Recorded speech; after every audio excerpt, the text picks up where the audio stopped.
الحمد لله الحمد لله جل وعلا، وصلى الله وسلم على رسوله المصطفى ونبيه المجتبى وعلى آله النجبى وأصحابه الأتقياء، أفضل الخلائق بعد الأنبياء، ومن بهديهم اقتدى وبآثارهم اقتفى،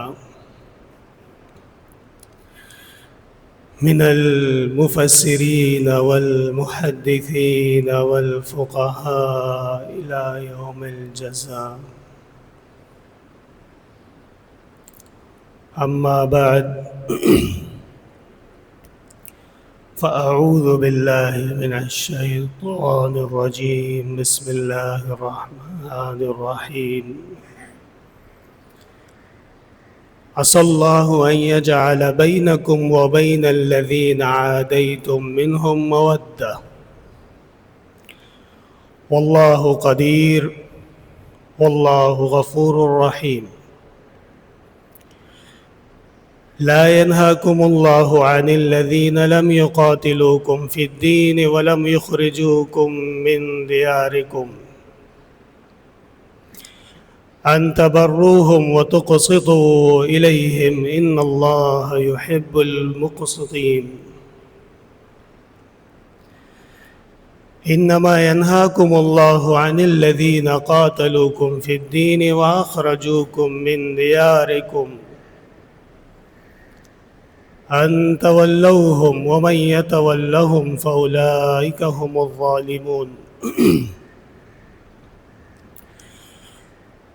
وقال رسول الله صلى الله عليه وسلم: المسلم من سلم المسلمون من لسانه ويده.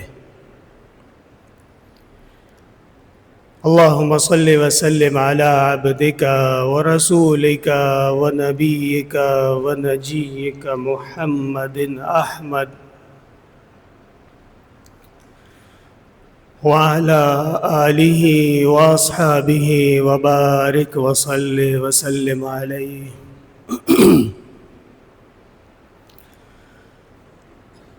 گرامی قدر بزرگوں اور عزیز بھائیوں، اللہ تعالیٰ نے ہمیں اور آپ کو جو دین اسلام نصیب فرما دیا ہے، یہ اللہ تعالیٰ کے بے شمار احسانات میں سے ایک عظیم احسان ہے۔ اللہ کی نعمتیں بہت زیادہ ہیں۔ ہمارا انسان ہونا خدا کی کتنی بڑی نعمت ہے، اور پھر انسان کے ساتھ ساتھ باشعور ہونا اور عقل والا ہونا، حق اور باطل میں فرق کرنے کی صلاحیت کا ہونا، انصاف اور ظلم کے درمیان میں تمیز کرنا،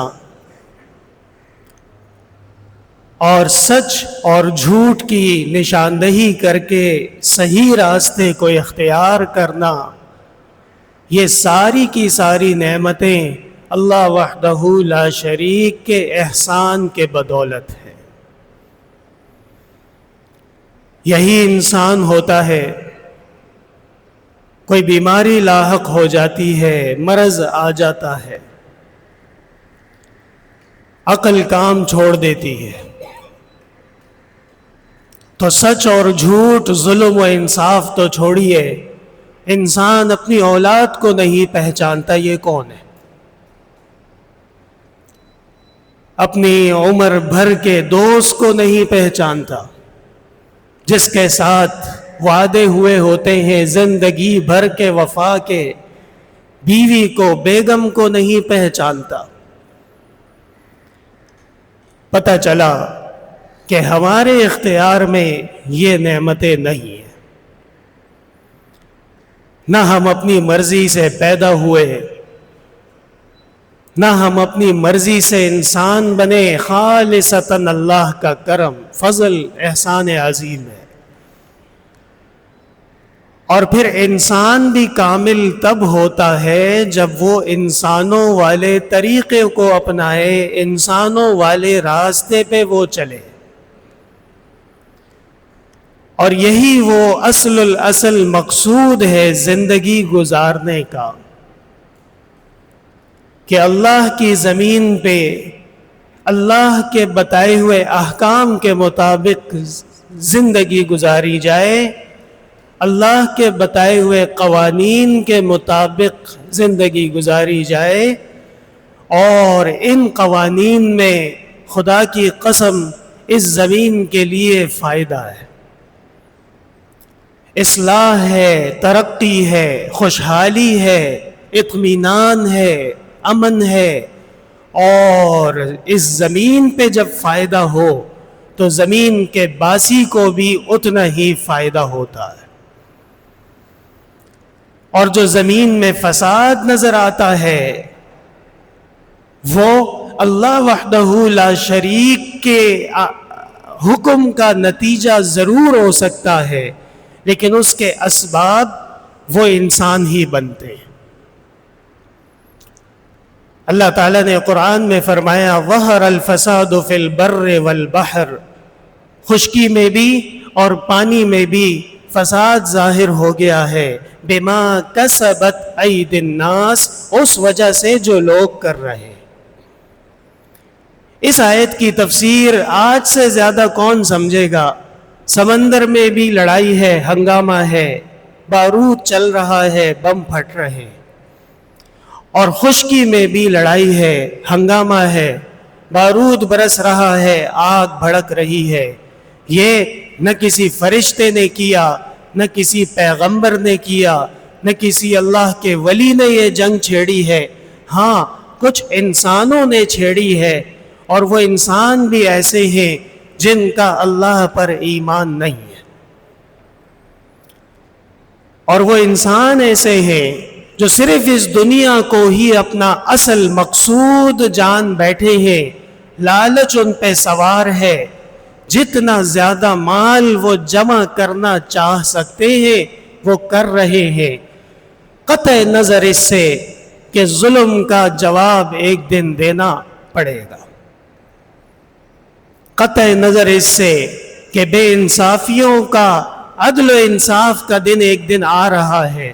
وَنَضَعُ الْمَوَازِينَ الْقِسْطَ لِيَوْمِ الْقِيَامَةِ فَلَا تُظْلَمُ نَفْسٌ شَيْئًا، اور ہم قائم کریں گے انصاف کے میزان قیامت کے دن، کسی کے ساتھ کوئی ظلم نہیں ہوگا۔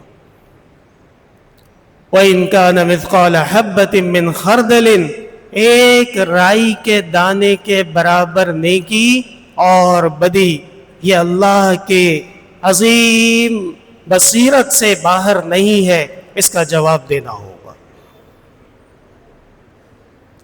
میرے محترم بھائیوں،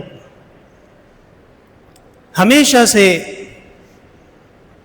اہل باطل کا طریقہ رہا ہے کہ وہ کرتے ایک کام ہے اور کریڈٹ کسی اور چیز کا لینا چاہتے ہیں۔ میں آپ کو مثال سے بات سمجھا دیتا ہوں۔ قرآن کریم کی سب سے بڑی سورت سورہ بقرہ، جس کا موضوع جہاد ہے، جس کا موضوع مسلمانوں کی اجتماعیت، اتحاد اور تنظیم ہے، اس سورت کا دوسرا رکوع قرآن کی بالکل ابتدا، وَإِذَا قِيلَ لَهُمْ لَا تُفْسِدُوا فِي الْأَرْضِ قَالُوا إِنَّمَا نَحْنُ مُصْلِحُونَ، ان سے کہا جاتا ہے زمین میں فساد نہ کرو، تو کہتے ہیں ہم تھوڑی فساد کر رہے ہیں، ہم تو اصلاح کر رہے ہیں۔ أَلَا إِنَّهُمْ هُمُ الْمُفْسِدُونَ، قرآن کہتا ہے سنو، یہی فسادی ہے، یہی وہ فساد ہے جو آج بھی ہمارے آپ کے سامنے درپیش ہے، نام اس کا کچھ اور ہے۔ کہنے کو وہ عالمی قوت ہے، کہنے کو وہ سویلائزڈ پاور سو کالڈ ہے، کہنے کو وہ اس وقت دنیا کی ترقیات کے دعوے دار ہیں، لیکن خدا کی قسم یہ ماضی قریب کو زیادہ دور نہیں جائیے، پچھلے 2 سال کا ریکارڈ اٹھا کے دیکھ لیجئے، انہی انسانیت کے دعوے داروں نے، انہی سو کالڈ ترقی پذیر لوگوں نے جو انسانیت سوز حرکات کی ہیں، شاید روئے زمین پہ اس کی مثال نہیں ملتی ہو۔ عورت ان کے ظلم سے محفوظ نہیں، بچیاں ان کے ظلم سے محفوظ نہیں، بچے ان کے ظلم سے نہیں محفوظ، بوڑھے ان کے ظلم سے محفوظ نہیں۔ انسان تو چھوڑیے، غزہ میں کوئی بلی باقی نہیں رہی، آپ اندازہ کیجیے، غزہ میں کوئی کتا باقی نہیں رہا، کوئی گدھا گھوڑا باقی نہیں رہا، مگر یہ کہ مار کے رکھ دیا گیا۔ اور آج یہ ہم کو سبق دیں گے کہ دنیا میں کیسے رہا جاتا ہے اور انسان کیسے امن کے ساتھ رہتا ہے۔ ہمیں ان کا سبق کی کوئی ضرورت نہیں۔ جناب رسول اللہ صلی اللہ علیہ وسلم نے جو اسلام کے عظیم پیغام انسانیت کو پہنچائے ہیں، یاد رکھیے گا اس میں ایک بہت بڑا پیغام وہ انصاف کا پیغام ہے۔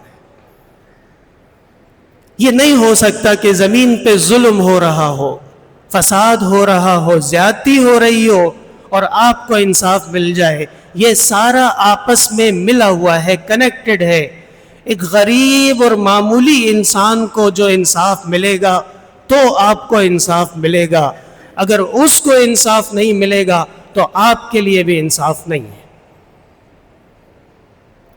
جناب رسول اللہ صلی اللہ علیہ وسلم نے یہود کے بارے میں فرمایا، اللہ کی لعنت ہو ان پہ، جب ان میں کوئی کمزور آدمی جرم کر لیتا ہے تو یہ اس پہ حد نافذ کرتے ہیں، قانون نافذ کرتے ہیں کہ جی فلانی دفعہ تم پہ لگے گی اور اب تو تمہاری خیر نہیں۔ اور جب ان میں کوئی مالدار، کوئی بڑا آدمی جرم کر لے تو کوئی سزا نہیں، کوئی اس کے لیے دفع نہیں، بلکہ جیسے وہ چاہے قانون اس کی گھر کی لونڈی ہے گھما دے گا۔ یہ اس سے بڑی بے انصافی کیا ہوگی؟ سچ پوچھیں تو مسئلہ جوں کا توں ہے۔ آپ صلی اللہ علیہ وسلم نے یہود کے بارے میں جو شکایت فرمائی، کیا وہ شکایت آج بہت سے لوگوں سے نہیں کی جا سکتی؟ یقیناً کی جا سکتی۔ یا ایھا الذین آمنوا کونوا قوامین بالقسط شہداء للہ ولو علی انفسکم او الوالدین والاقربین۔ اے ایمان والو، ہر صورت میں انصاف کا ساتھ دینا ہے، عدل کا ساتھ دینا ہے، اگرچہ سامنے آپ کے ماں باپ ہی کیوں نہ ہو، اور اگرچہ سامنے اقربین رشتہ دار ہی کیوں نہ ہو۔ دیکھیے انسان سب سے کمزور یہاں پڑ جاتا ہے۔ جب قاضی کا بیٹا عدالت میں پیش ہو جائے، قاضی کے رشتہ دار چچا اور چچا زاد بھائی پیش ہو جائے تو پتہ چلتا ہے کہ قاضی صاحب آج کتنا انصاف سے کام لیں گے۔ قرآن نے سب سے زیادہ دکھتی رگ پہ ہاتھ رکھا اور وہیں سے مسئلے کو حل کیا کہ ماں باپ اور اولاد ہی کیوں نہ ہو، انصاف کا ساتھ ضرور دینا۔ یہ میں نے تمہید اس لیے باندھی کہ اللہ کے فضل و کرم سے ہمارے درمیان میں آج بھی ایسی تعلیمات موجود ہیں کہ جن تعلیمات سے شیطان ڈرتا ہے، بغیر کسی شک شبے کے۔ اس میں شک کی گنجائش ہی نہیں ہے کہ جو رحمانی طاقت ہے، جو اسلامی طاقت ہے، جو قرآنی طاقت ہے، اس کے سامنے شیطان، جن، وساوس، اہل مغرب، کفر، شرک سب ڈرتے ہیں اس سے۔ ہمارے ایک دوست نے ایک عجیب اس پہ تبصرہ کیا، کہنے لگا سچ بات یہ ہے کہ اس وقت دنیا میں جو قوتیں قبضہ کرنا چاہتی ہیں، مسلط ہونا چاہتی ہیں، اس کے مقابلے پہ سچی اپوزیشن وہ اسلام ہے اور کوئی نہیں۔ جتنے بھی مذاہب ہیں آپ غور کیجئے، کہیں نہ کہیں وہ سمجھوتا کر لیتے ہیں، کمپرومائز کر لیتے ہیں، ڈیل کر لیتے ہیں۔ یہود کا ہندو سے کیا لینا دینا؟ آپ ذرا غور کیجئے گا۔ یہ آسمانی مذہب ہے، ان میں انبیاء آئے ہیں، ان میں کتاب آئی ہے، وہاں پہ کوئی آسمانی مذہب نہیں ہے، محض پتھر کی پوجا، گائے کی پوجا، انسان کی پوجا، لیکن اسلام کے مقابلے میں دونوں ایک ہو چکے۔ دونوں جانتے ہیں کہ اگر اسلام وہ صحیح معنوں میں ترقی پا گیا تو ان دونوں کی خیر نہیں۔ اور ایک ایسا مذہب ہے جو آج کل بڑا دعویٰ رکھتا ہے کہ جی ہم امن کے لوگ ہیں اور ہم تو بس ہر وقت سکون کی بات کرتے ہیں، بدھسٹ انہیں کہا جاتا ہے۔ یہ بھی بہت بڑی شرارت ہے، کیونکہ برما کے مسلمانوں کے ساتھ جو ہوا وہ کس نے کیا ہے؟ انڈونیشیا میں جو مظالم ہوئے ماضی قریب میں وہ کس نے کیے ہیں؟ ذرا معلومات کر لیجیے۔ کمبوڈیا کے مسلمانوں کو کس نے نکال باہر کیا؟ میرے محترم بھائیوں، خلاصہ کلام یہ کہ یہ سب پروپیگنڈے ہیں، اور اللہ کے فضل سے دین اسلام ہی سلامتی کا دین ہے۔ جناب محمد رسول اللہ صلی اللہ علیہ وسلم نے جس طرح دین اسلام کی آگے تبلیغ اور دعوت فرمائی ہے، آپ اس پہ ذرا غور کیجئے گا۔ آپ کی پوری کوشش ہوتی تھی کہ بات سمجھائی جائے افہام و تفہیم سے، بات کی جائے اصلاح اور صلح سے، بات کی جائے شفقت اور محبت سے۔ آپ اس سے اندازہ کیجئے کہ قرآن کے اندر ایک فریق کا ذکر ہے جسے مؤلفۃ القلوب کہا جاتا ہے، یعنی وہ لوگ جن کے دل اسلام کی طرف راغب کر دیے گئے ہیں۔ کیسے کیے گئے؟ ان کی مدد کر کے۔ کسی کے پاس لباس نہیں ہے، اس کو کپڑا دے دیا۔ کسی کے ہاں فقر و فاقہ ہے، ان کے لیے کچھ انتظام کر دیا۔ کسی کے پاس سفر کی سواری نہیں ہے، ان کے لیے سواری لے کے دے دی۔ یہاں تک آپ صلی اللہ علیہ وسلم نے مسلمانوں کی امداد فرمائی، اور اللہ تعالیٰ نے فرمایا لو انفقت ما فی الارض جميعا ما الفت بین قلوبہم ولکن اللہ الف بینہم۔ اے پیغمبر، یہ محبت حقیقت میں ہم نے ڈالی ہے۔ سچ پوچھو تو ساری زمین کا مال آپ کسی پہ خرچ کر دیں، آپ وہ محبت نہیں ڈال سکتے جو اللہ تعالیٰ دل میں دین کی محبت ڈال دیتا ہے۔ محبت جو ان کی عطا ہو گئی، یہ دنیا بھی جنت نما ہو گئی۔ آپ صلی اللہ علیہ وسلم نے ایک واقعے کا ذکر فرمایا۔ اصل میں آج ہمارا موضوع یہ ہے کہ اللہ کی زمین پہ ظلم نہیں ہونا چاہیے، خواہ کیسا ہی ہو۔ اس وقت مظلوم جو بنا ہے، وہ مظلوم بھی کس پائے کا مظلوم ہے، اور یہ جب مظلوم نہیں تھا تو یہ کیا کچھ کرتا پھرتا تھا۔ گزشتہ جمعے ہم نے اس پہ اشارہ کر دیا تھا، اور وہ یہی تھا کہ ہمیں پروپیگنڈوں سے نہیں متاثر ہونا چاہیے۔ پہلے ایک فضا بن گئی کہ جی ہم ساتھ نہیں دے سکتے، تو سب نے وہی راستہ اپنا لیا کہ جی بہت بری بات ہے، ہم ساتھ نہیں دے سکتے۔ اب ہمارے بڑوں نے ہمارے پڑوس کے جن پر امریکہ اور اسرائیل نے حملہ کیا ہے ان کا ساتھ دینا شروع کیا، تو خدا نہ خواستہ کہیں یہ نہ سمجھ لیں آپ کہ جی ہم نے اپنا سب کچھ بیچ دیا، ہم نے اپنا دین بدل ڈالا۔ یہ بات ایسی نہیں ہے۔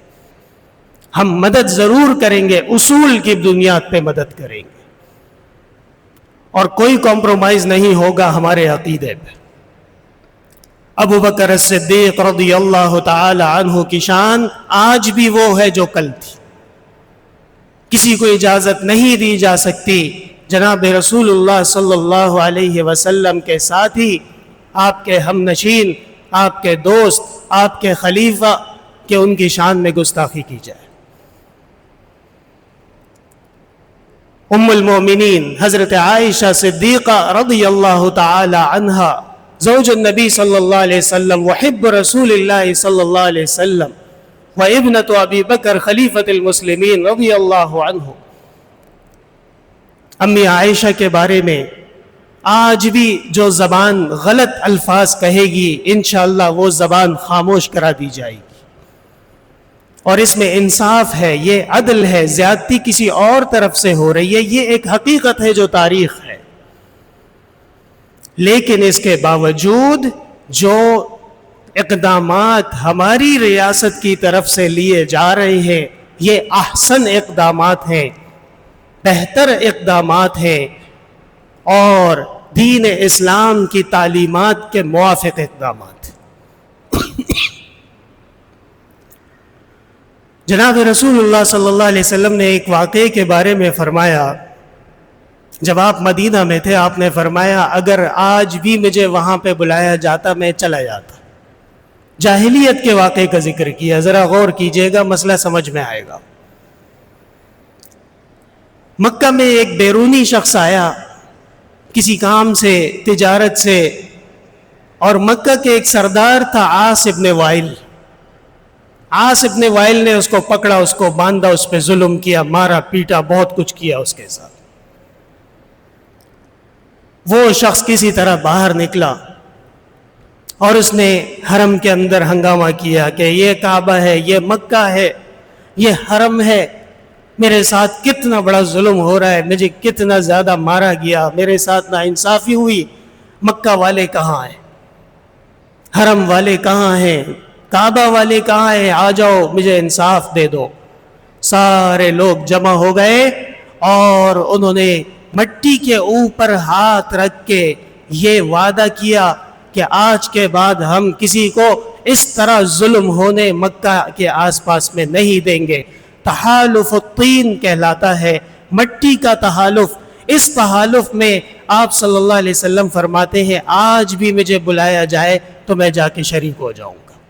ذرا غور کیجئے گا، حالانکہ جس پہ ظلم ہوا وہ بھی مشرک، جس نے ظلم کیا وہ بھی مشرک۔ عقل مند کے لیے اشارہ کافی ہونا چاہیے، لیکن اصلاح تھی، امن تھا، اطمینان تھا، زمین کے اندر بہتری کی کوشش تھی۔ آپ صلی اللہ علیہ وسلم نے فرمایا کہ بالکل میں اس میں شریک ہو جاؤں گا۔ اسی طرح ایک اور واقعہ آتا ہے، دو قبیلے تھے، بنو بکر اور بنو خزاعہ، آپس میں بہت پرانی دشمنی تھی، رقابتیں تھی، لڑائیاں ہوتی تھی۔ ایک دفعہ بنو بکر نے پروگرام بنایا کہ ہم رات میں حملہ کریں گے خزاعہ پہ، اور اس طریقے سے حملہ کریں گے کہ خزاعہ والوں کو پتہ ہی نہ چلے کہ یہ بنو بکر والا ہے یا قریشی ہے یا مکی ہے یا مدینہ سے آیا ہے، بالکل اپنی پہچان کو چھپا لیں گے۔ اور یہاں تک انہوں نے پلاننگ کی کہ اسلحے آپس میں تبدیل کیے، مکہ والے کی تلوار کسی اور کو دے دی اور مدینہ والے کی تلوار کسی اور کو دے دی تاکہ اسلحے سے بھی پہچان نہ ہو سکے یہ کون ہے۔ ایک شخص کو عمر کر کے نام آتا ہے اس کو پتہ چلا، وہ راتوں رات نکلا، سیدھا مدینہ پہنچا، اور مدینہ میں آ کے اس نے مسلمانوں کو کہا آؤ ذرا دیکھو یہاں پہ بہت بڑا ظلم ہونے والا ہے، رات کے وقت میں حملہ ہوگا، دشمن آپس میں ایک ہو گئے، خزاعہ کو تباہ و برباد کرنا چاہتے ہیں۔ آپ صلی اللہ علیہ وسلم کا ان لوگوں کے ساتھ معاہدہ ہوا تھا، جو آپ جانتے ہیں صلح حدیبیہ جیسے معاہدہ ہے، ایسے کئی معاہدات آپ کے ہوئے۔ آپ صلی اللہ علیہ وسلم نے صورتحال دیکھی، آپ نے فرمایا قد نصرت یا عمر، قد نصرت یا عمر، قد نصرت یا عمر، اے عمر تمہاری مدد کریں گے ہم، اے عمر ہم تمہاری مدد کریں گے۔ اور یہ جو مدد کی آپ نے اعلان فرمایا ہے نا، یہ جو ابتدا ہوئی ہے اس کی انتہا فتح مکہ پہ ہوئی ہے۔ ذرا غور کیجئے گا، تاریخ اٹھا کے دیکھیے، اللہ نے اتنی برکت رکھی ہے عدل میں، انصاف میں، مظلوم کا ساتھ دینے میں، کہ یہاں سے جو آپ صلی اللہ علیہ وسلم کو پیغام ملا اور آپ نے فرمایا کہ ہم خزاعہ کی مدد کریں گے، یہ جو مدد کا سلسلہ شروع ہوا اس کی انتہا مکہ مکرمہ کی فتح پہ ہوئی۔ کوئی بعید نہیں کہ اللہ تعالیٰ مملکت خداداد پاکستان کو بھی ان اصلاح اور صلح کی برکات سے بہت بڑا مقام نصیب فرما دے۔ میرے محترم بھائیوں، ہمیں قرآن و سنت کی تعلیمات کے مطابق ہی ان مسائل کو دیکھنا پڑے گا۔ اگر ہم خدا نخواستہ اتنے متاثر ہو گئے اغیار سے، اہل مغرب سے یا کسی سے بھی، کہ صلح تو کہیں رہ گئی، ہم نے ان کے طور طریقے اپنا لیے، ان سے ہمیں ایسی محبت ہو گئی کہ ہم دن رات ان کے ثنا خوان بنے رہے، اور ہم احساس کمتری کا شکار ہو کے انہی کو سب سے عالی اور سب سے بلند جاننے لگے، تو پھر یہ صلح ہمارے لیے خیر نہیں ہے، یہ صلح ہمارے لیے بہت بڑا فساد کا سبب بن جائے گی۔ بلکہ اللہ تعالیٰ نے جو مقام دیا، جو مرتبہ دیا، آج کل کہتے ہیں اپرچونٹی عطا فرمائی اللہ تعالیٰ نے، اس اپرچونٹی کو ہمیں کنورٹ کرنا ہوگا اسلام کی بالادستی میں۔ خلاصہ کلام یہ ہے، اس موقع کو ہمیں تبدیل کرنا ہوگا دین اسلام کے حسائن اور دین اسلام کے خصائص کو ظاہر کرنے میں۔ کیا ہی اچھا ہوتا یہ مہمانان جو اسلام آباد آ رہے ہیں اور جا رہے ہیں، 10 منٹ کے لیے ان کے سامنے دین کی بات رکھی جاتی۔ انشاءاللہ تعالی ایسا موقع آئے گا۔ قطر میں جب فٹ بال کا ورلڈ کپ ہوا، ان حضرات نے باقاعدہ اس بات کا انتظام کیا، بڑے بڑے اجلاس رکھے، بڑی میٹنگز رکھی، اس میں تمام لوگوں کو آنے کی دعوت دی گئی، اور ان کے سامنے جناب رسول اللہ صلی اللہ علیہ وسلم کے اقوال اور ارشادات پیش کیے گئے۔ اور خدا کی قسم، آپ صلی اللہ علیہ وسلم کے اقوال جو سن لے، آپ کے ارشادات جو سن لے اور اس میں عقل ہو، وہ نہیں رہ سکتا، وہ سمجھ جائے گا یہ اللہ کے رسول ہے۔ نتیجہ کیا نکلا؟ کہتے ہیں 1000 سے زائد لوگوں نے اسلام قبول کیا۔ ہمیں اس طرف بھی توجہ دینی ہوگی، اور انشاءاللہ تعالی کامیابی اسی میں ہے، فائدہ اسی میں ہے۔ اللہ تعالیٰ نے جو ہمیں آئیڈینٹی عطا فرمائی، پہچان عطا فرمائی، وہ اسلام کی برکات سے۔ تو میرے محترم بھائیوں، صلح عظیم کام ہے، خواہ کسی کے درمیان میں بھی ہو۔ ظلم کو رکوانا بہت بڑا کام ہے، خواہ وہ کسی بھی صورت میں ہو، لیکن اس کام کی کچھ شرائط ہوں گی، کچھ آداب ہوں گے، کچھ حدود نافذ کرنی پڑیں گی۔ اگر اس سے زیادہ آگے بڑھ جائیں تو پھر مسئلہ خراب ہو سکتا ہے۔ آپ کے ساتھ کسی شخص کی ناچاکی ہو جائے، اللہ نہ کرے کسی وجہ سے لڑائی ہو جائے، اور وہ شخص آپ کے باپ کو گالی دیتا ہو، تو آپ کیسے اس کو برداشت کریں گے؟ اور وہ شخص آپ کی ماں کو گالی دیتا ہو تو آپ کہیں گے بھائی پہلے یہ تو بند کرو نا، اس کے بعد آگے بات کریں گے۔ تو کیا ہی اچھا ہوگا کہ یہ بڑے بڑے کاموں کے درمیان میں ایک دین کی غیرت کی شکل لگا دی جائے کہ آج کے بعد سے دین اسلام کی کسی بڑی پرسنالٹی کے خلاف زبان درازی نہیں ہوگی۔ اس میں برائی کیا ہے؟ اصلاح ہے نا جی، امن ہے، سب اچھا ہونے کی اس میں دلیل ہے۔ تو خاص اس پہ کوشش کر لی جائے۔ کون سنتا ہے کہانی میری، اور پھر وہ بھی زبانی میری، انما اشکو بثی وحزنی الی اللہ، میں اللہ ہی کے سامنے اپنا مدعا رکھتا ہوں۔ افراط و تفریط اچھی نہیں ہے۔ بعض لوگوں سے مل کے ایسا محسوس ہوتا ہے کہ دنیا کے اندر اگر کوئی ہے مجاہد تو بس وہ اہل ایران ہی ہے، اور بعض لوگوں سے مل کے ایسا محسوس ہوتا ہے کہ آج بھی وہ انتقام کی آگ میں جھلس رہے ہیں، بھڑک رہے ہیں۔ یہ دونوں موقف صحیح نہیں ہیں۔ ہمیں وَكَذَلِكَ جَعَلْنَاكُمْ أُمَّةً وَسَطًا لِتَكُونُوا شُهَدَاءَ عَلَى النَّاسِ، اللہ نے فرمایا ہم نے تمہیں ایسی درمیانی امت بنایا ہے کہ تم ہر ایک کے اوپر گواہ بن سکتے ہو۔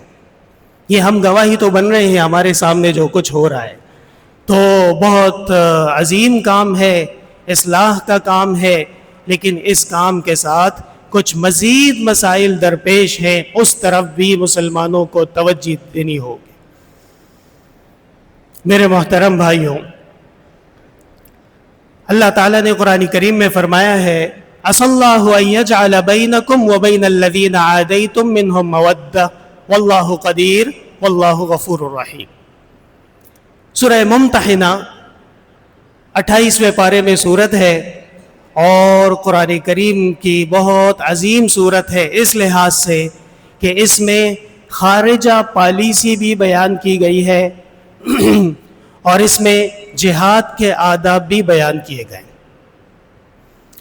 سب سے پہلے اللہ تعالیٰ نے فرمایا یا ایھا الذین آمنوا لا تتخذوا عدوی وعدوکم اولیاء، اے ایمان والو جو میرا دشمن ہے وہ تمہارا دشمن ہے، ان سے دوستی نہیں چلے گی۔ تلقون الیہم بالمودہ وقد کفروا بما جاءکم من الحق، تم ان کے ساتھ محبت کے وعدے اور وعید کرتے ہو حالانکہ وہ تمہارے ازلی دشمن ہیں۔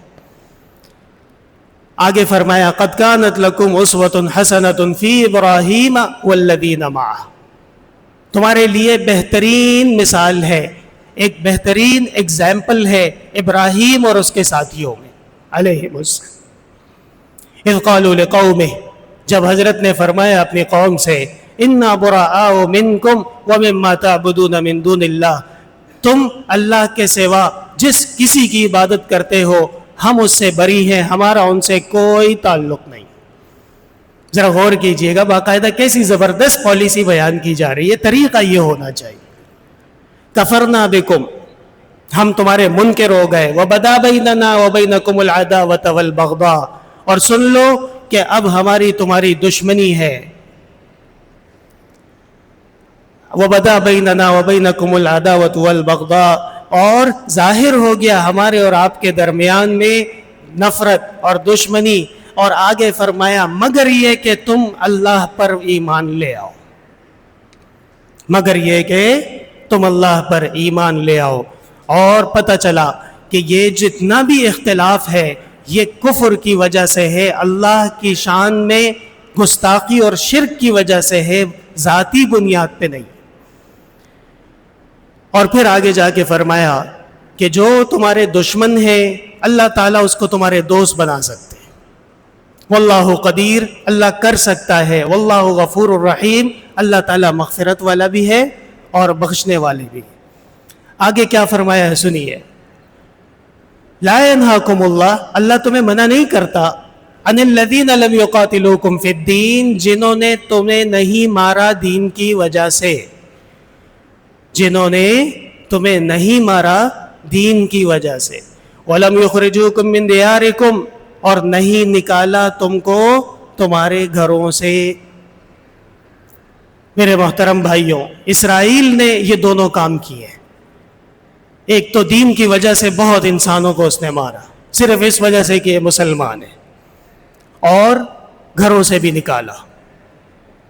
لیکن صرف اسرائیل اکیلا نہیں ہے، ذرا آپ ہوش و حواس کے ناخن لے کے آس پاس میں دیکھیں گے آپ کو اور بہت سے ایسے لوگ نظر آئیں گے جو اسی طرح کے جرائم کے مرتکب ہو چکے ہیں جس قسم کے جرائم کا مرتکب اسرائیل ہو چکا ہے۔ ان تبروہم وتقسطوا الیہم، اللہ تمہیں نہیں روکتا ان لوگوں سے جنہوں نے تمہیں نہیں مارا اور تمہیں قتل نہیں کیا، تمہیں گھر سے نہیں نکالا، کہ تم ان کے ساتھ صحیح چلو، انصاف کے ساتھ چلو، اور اللہ تعالیٰ کو تو انصاف والے پسند ہے۔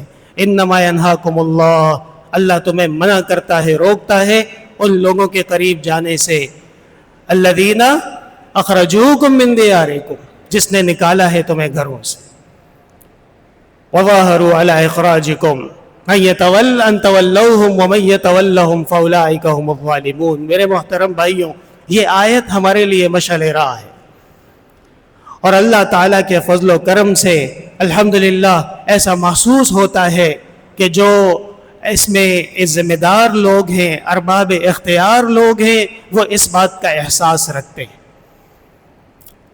اور مملکت خداداد پاکستان تو اسی بنیاد پہ بنائی گئی تھی کہ یہ اسلام کا مرکز ہوگا، یہ ایک عظیم قلعہ ہوگا۔ اللہ تعالیٰ ہمارے اسلاف کی روحوں پہ کروڑوں برکتیں نازل فرمائے، کتنے ویژنری تھے وہ، کتنے دور رس تھے کہ 78 سال پہلے ہونے والے فیصلے آج ان کے فوائد ظاہر ہو رہے ہیں۔ آج روئے زمین پہ جو پاکستان کا خطہ ہے، جو لوگ پوری دنیا گھومے آپ ان سے پوچھ لیں، ایسا خطہ، ایسا ماحول، ایسی فیسلٹیز، ایسی اپرچونٹیز، مواقع دنیا میں کہیں پہ بھی نہیں۔ میں تو کہتا ہوں ایسے لوگ، ایسا ماحول بھی کہیں پر نہیں ہے۔ ہاں تھوڑے بے بس ہیں، اللہ تعالیٰ سے دعا ہے کہ اللہ تعالیٰ ہماری اس بے بسی کو خوشحالی میں بدل دے اور اللہ تعالیٰ اس کو اصلاح میں بدل دے۔ جب آدمی راستے میں چلتا ہے تو راستے کو دیکھ کے حیران رہ جاتا ہے کہ یا اللہ، یہ وہ قوم ہے جو قرآن و سنت کے دعوے کرتی، کیا کچرے جمع کیے، اور کیا جی لڑائی ہو رہی ہے، ایک گلی بنائی ہے اس پہ لڑائی ہے، ایک کہتا ہے یہ میں نے بنائی ہے، بینر تم نے کیوں لگایا ہے؟ وہ خدا کے بندے، پورا شہر اجڑا پڑا ہے۔ یہ روزانہ بچیاں کھڈوں کی وجہ سے جو بائک سے گر کے شہید ہو رہی ہیں، اس کا جواب کون دے گا؟ وہ معصوم بچہ جس نے کہا اپنی بہن کی شہادت پہ کہ بھائیوں روڈ بنا رہے تھے تو بند کر دیتے، کھلا کیوں رکھا تھا؟ بند کر کے جلدی بنا دیتے۔ وہ معصوم بچے کی آواز کون سنے گا؟ امن نام کا نہیں ہے۔ جہاں پہ پتہ چلے جی کسی کو لوٹ لیا، کسی کے ساتھ زیادتی ہو گئی، یہ جب تک ہم اپنا ان ہاؤس ان آرڈر نہیں کریں گے، یقین جانیے معاملات آگے نہیں بڑھیں گے۔ کام ہمیں یہیں سے شروع کرنا پڑے گا۔ جناب رسول اللہ صلی اللہ علیہ وسلم نے پہلے دن مکہ پہ حملہ نہیں کیا، آپ نے پہلے دن اپنے گھر سے کام شروع کیا۔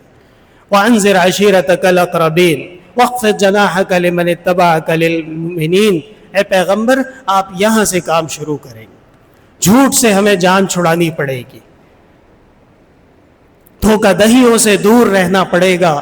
ماحول تیار ہے، میدان خالی ہے، دنیا پہ بادشاہت اور راج کرنے کے لیے اللہ نے موقع دیا ہے، لیکن ہمیں اس کے لیے تیار ہونا پڑے گا۔ اسی طرح نہیں کام آگے چل سکتا۔ اور اللہ تعالیٰ رحمت نازل فرمائے ہمارے اسلاف علماء پہ۔ آپ نے ایک عظیم دینی درسگاہ دارالعلوم دیوبند کا نام سنا ہوگا، جو حضرت مولانا قاسم نانوتوی رحمۃ اللہ علیہ نے قائم فرمائی تھی۔ اس کا مقصد بھی یہی تھا کہ بر صغیر میں اسلام اپنی اصل شکل و صورت میں محفوظ رہے، اور حکمران جو دین کو آگے پیچھے کرنا چاہتے تھے ان کی رد و بدل سے دین محفوظ رہے۔ یہی وجہ ہے کہ دارالعلوم دیوبند کے فلسفے پہ آج تک جتنے دینی مدارس چلتے ہیں ان کی یہ پالیسی ہوتی ہے کہ وہ گورنمنٹ سے کسی قسم کی کوئی امداد نہیں لیتے، اس لیے کہ جب آپ کسی سے سپورٹ لے لیں گے تو پھر آپ ان کو جواب نہیں دے سکتے۔ آپ ان کو یہ نہیں کہہ سکتے کہ فلاں کام ہوگا اور فلاں کام نہیں، وہ کہے گا آپ نے کرنا ہی پڑے گا۔ اور یہ جو آج آپ کے سامنے سلسلے نظر آ رہے ہیں، مملکت خداداد پاکستان کی آزادی سے لے کر دستور کے پیدائش تک اور قوانین کے نفاذ تک، اس میں ہمارے اسلاف کا بہت بڑا رول ہے۔ کئی دفعہ ذکر ہوا پاکستان کی پرچم کشائی علامہ شبیر احمد عثمانی رحمۃ اللہ علیہ، جو شاگرد ہیں علامہ سید انور شاہ کشمیری رحمۃ اللہ علیہ کے، اور حضرت شاہ صاحب شاگرد ہیں شیخ محمود الحسن رحمہ اللہ کے، اور شیخ محمود الحسن شاگرد ہیں مولانا قاسم نانوتوی کے۔ یہ آپ پہنچ گئے دیوبند۔ مشرقی پاکستان ہمارے بنگلہ دیش کے بھائی، وہاں پہ جو پرچم کی رونمائی ہوئی، مولانا ظفر احمد عثمانی رحمۃ اللہ علیہ صاحب اعلاء السنن، وہ بھی حضرت شاہ صاحب سے سلسلہ آگے جا کے دیوبند پہنچ جاتا۔ پاکستان کا دستور جو لکھا جا رہا تھا تو بھٹو کے ساتھ، کوثر نیازی کے ساتھ ایک عظیم عالم، فقیہ الملہ، فقیہ الزمان مفتی محمود رحمہ اللہ بیٹھے ہوئے تھے، جو جامعہ قاسم العلوم اور امدادیہ ملتان کے مدرسوں کے پڑھے ہوئے ہیں۔ وہاں سے آپ سند لے لو، سیدھا جائے گی دیوبند۔ اور مفتی اعظم پاکستان حضرت مولانا مفتی محمد شفیع رحمۃ اللہ علیہ، جو قائد اعظم کے معتمد بھی تھے اور پاکستان کے مفتی اعظم بھی تھے، وہ کہاں سے مائیگریٹ کر کے آئے تھے پوچھئے تو صحیح؟ حضرت کے بیٹے صاحبزادے مفتی تقی صاحب اللہ سلامت رکھے، یہ حضرت کا بچپن دیوبند میں گزرا ہے، لڑکپن دیوبند میں گزرا ہے، یہ سب وہیں سے تو آئے ہیں۔ تو میرے محترم بھائیوں، مقصد آپ کو تاریخ سمجھانا ہے، اور مقصد یہ ہے کہ بہت عظیم موقع ہے، دعا بھی فرمائیں اللہ تعالی ہمارے ملک کو سرخرو کرے، اور اللہ تعالیٰ ظالمین کو ان کے ناپاک عزائم میں ناکام کرے، اس زمین پہ مزید خون نہ بہے، مزید ظلم نہ ہو، اور اللہ تعالیٰ ہمیں اور آپ کو اسی طرح عالم کے اندر اسلام کی برکت سے خوب خوب قیادت کرنے کی توفیق نصیب کرے۔ وآخر دعوانا ان الحمد للہ رب العالمین۔